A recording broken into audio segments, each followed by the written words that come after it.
What's going on? It's the RapNerd, and I'm here today with a double feature review. I don't think I've done this, but for these two movies, I feel like it is very, very necessary. So, the movies in question are the two films that recently hit streaming on Tuesday that I finally got around to watching. The first is called The Jester, and the second is called Don't Look Away. And the reason I'm pairing these two together is because I saw both of these feature-length films years ago as short films, so I figured like that's why it's such a great pairing to talk about both of them and discuss the concepts of turning a short into a feature. So I want to show these two artists, love, directors, the cast, crew, everything. So streaming now on Amazon. I think each one is about $4 a piece, so you can go in there, watch them, and I think they're definitely perfect for this time of year. One specifically is a Halloween film, and the other one takes place around the fall energy, and if I'm not mistaken, there's a little bit of Halloween sprinkled in there too, so both of them are great. So the first review I'm gonna start with is The Jester, and it follows this literal person or entity dressed up in this orange suit, and he has this mask on. I've been a fan of the short films involving this dude a lot because it's shot well, it's directed well, the concept is dope too. There are 3 shorts on YouTube that you can watch now. I would suggest to watch those after the movie so you don't go in kind of tainted with the concept of where it came from. It would be cool to watch it in retrospect. But so when they announced this film, I was already like, let's do it. I'm ready to go see this thing because I love the shorts. Now, for the full feature of The Jester, I think it's okay because there are a lot of things about it that I'm just like didn't quite work, but the concept of the Jester as a villain I think is dope, and those parts of the films involving him are worth the watch in my opinion because the way they go about the kills in this film is very unique. You know, he's a jester, and as you know, jesters are jokesters, and the way that these people get killed in this movie by the Jester, you can kind of see where I'm going here. So everything involved in Jester was dope. I think the design here is great. The mask is a little different from the YouTube version. Shot well. And overall, like I said, the movie works because of the Jester. But the problem with the film that I found is you can feel the forcing of turning a short into a film, trying to give things meaning that really don't need it. The characters involved in the storyline, they try and put the main character, I forgot what her name is, but they try and put like this drama on her involving her dad and her sister, and the Jester is here because of that. But to me, it kind of falls short because it's not enough, you know? The movie wasn't long enough for me to really sink my teeth into the characters or care about them. The movie's only about 1 hour and 20 minutes, and that's with the credits. So it's really not that long of a film, but I feel like trying to give us so much energy surrounding these characters. You gotta excuse me, that's my daughter back there. Well, and yeah, that's her. So just in case you're wondering, there wasn't enough oomph in the story for me to feel those characters. Honestly, I found myself not really caring about those characters at all, because I think if you're gonna apply what they try to apply with these characters, you really have to give us a sense of who these people are and what exactly happened. And a lot of it is just explained through dialogue. You know, we see a few flashbacks here and there, just blah blah blah, but it doesn't really, you know, hone in everything because again, everything is based around dialogue, and we never really feel that dialogue being said.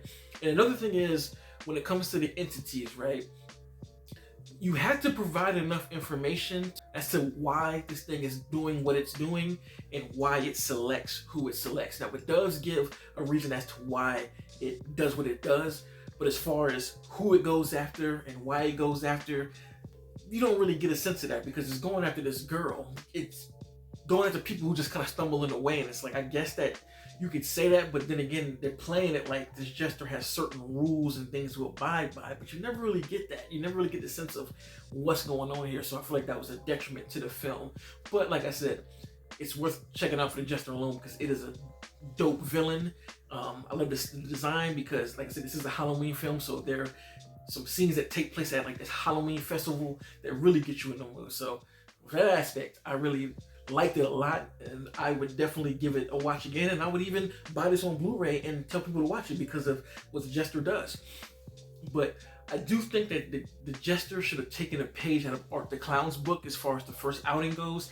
Just make the Jester go around town fucking with people. Make a movie out of that, and then he finally finds somebody that he just kind of has sights for him for whatever reason. He wants to fuck with them and just let him go after that without the need of making it a bigger story when it doesn't really have to be. And then once it's a success, in the second film, you could try and add a whole bunch of strengths to the story, like Terrifier 2, because Terrifier 2 to me kicked the first one's ass because you get a sense of who the characters are and why they are. And you know, that's why I feel like this movie was missing.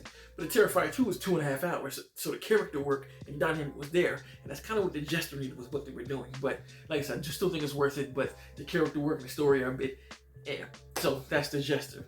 Now the other movie, Don't Look Away, this is a short that I saw a while ago, but they kind of flipped the concept here. It's involving a mannequin that if you turn your face, the mannequin kind of moves. Like, so if he's out of your view, the mannequin can move closer and do whatever the hell the mannequin does. And I feel like this is an interesting concept because this movie straddles the line of like being super artsy, but it's very campy. Like there's some spotty acting here, some over the top acting, and I could tell that for certain actors, they told him like, look, go over the top, like you don't have to be the best, whatever. And then some of the kills here are just like, whoa, what the like what is going on? So it really teeters this line of like, this is shot really, really well. The cinematography is gorgeous. The color palette is good. Has a great score. The tension is there. But there's another side of it that's like extremely goofy and cheesy. And I'm just like, I don't. I'm in a weird place with the film, but I actually like where I'm headed. The movie starts with these criminals breaking into a truck and they find this mannequin in a box, and they end up looking away and they notice the mannequin's getting closer. And again, if you look away too long, the mannequin can kill you. And just that concept and how they play with that is extremely interesting, and it makes for some really good kills. The story and the characters are it's not something that I found myself caring about any of the characters, but I feel like for a movie like this, I don't think that they were going for that. They try and pump a little bit of life into the characterization and the story. It does enough for you to want to keep watching, especially with the main character. I think the main character, they pumped a lot into her, even though it doesn't always work. You are kind of invested in what she's going through and how she's going to get out of this weird place that she's in life. But overall, again, I think that this is a fun movie to watch during this season. I wouldn't go in here thinking it's going to be a masterpiece or it's on some A24 shit, because it's definitely not that. But I did find some enjoyment out of it. I saw the trailer and I was just like, they're doing this with mannequins? So how does the mannequin work? Like, are we going to see the mannequin moving? Does the mannequin kill people? Like, what's going on? And then they even throw something in at the end to make this ideology of the mannequin, like, it takes it a different place that I didn't expect to see it, and it made the interest raise even more. So that's what I had to say about that film. Like I said, it's on Amazon or wherever you purchase your movies, Vudu, for pretty damn cheap. And if you are looking for some Halloween films, some new Halloween films to add to your watch list this month, I would say go ahead and give them a watch. You know what I mean? If you are the kind of horror fan that can appreciate a well-made B movie. More reviews to come. We're in spooky season and I have so much content planned out. Can't wait to drop all of it. So please subscribe if you aren't, and if you already are, thank you. A lot more to come, and thanks for watching. Until next time, peace. RapNerd Productions, no capping, that's word to mommy.